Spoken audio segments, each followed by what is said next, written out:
Hey guys, Erica with a K here. Today's video is going to be on my new blow dryer that I got complimentary from NuMe for me to try and review, and I want to give you guys an honest review on it. It is the one that I used today.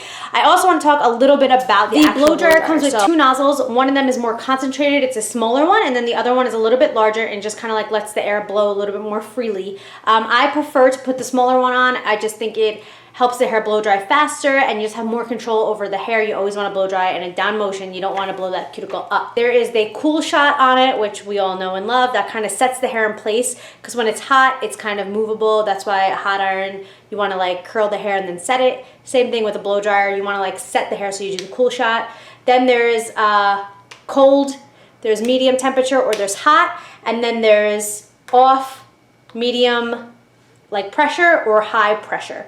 So you got all the options here. I'm not gonna go and push all the buttons, but that is what you got. Blew my hair out in like 3 seconds today, like 3 seconds flat. I'm not even kidding. Hold on, I got more to talk about. If you blow dry going forward, of course you'll get more volume, which is kind of what I have going on today. Normally I put a little mousse in my hair to get some volume. Today I did not, I just blew it all forward, which you guys are going to see in the video. Just some other features that it has the cold shot button, which I had mentioned. It has an LED light display. It's 60Hz and 1875W. It's a powerful AC motor. It's 125 volts. Oh my God, I can't. I'm like trying to keep an eye to see if my clients are coming and like trying to do this at the same time. I am using it professionally. I have been using it on my clients as well. And so far, so good. I did have some issues with the Dyson. It was a great blow dryer, but I couldn't use it professionally because it just didn't have the oomph in it. It would just keep on like blowing out and shorting. And then they came out with the Dyson Professional, but I was like, if you're gonna charge $400 for a blow dryer, like it better be professional quality, like you're being redonk. But anyway, this one is like $125, which is a really great price. Okay, it's ceramic. It has negative ion technology, infrared heat technology, 3 temperature heat cold setting, which I already told you, and then the 2 speed setting control. So I freaking love it. I love the packaging of it. I think it's like gorgeous. Just wanted to make sure I got you guys those specs, and then you guys can see me actually blow dry my hair in literally no time. So yeah, let's get into this.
Thank you guys so much for your love and support. Please don't forget to like and subscribe if you haven't already, and I hope to see you guys in my next video. Until next time, work hard, dream big, eat cake. Bye guys.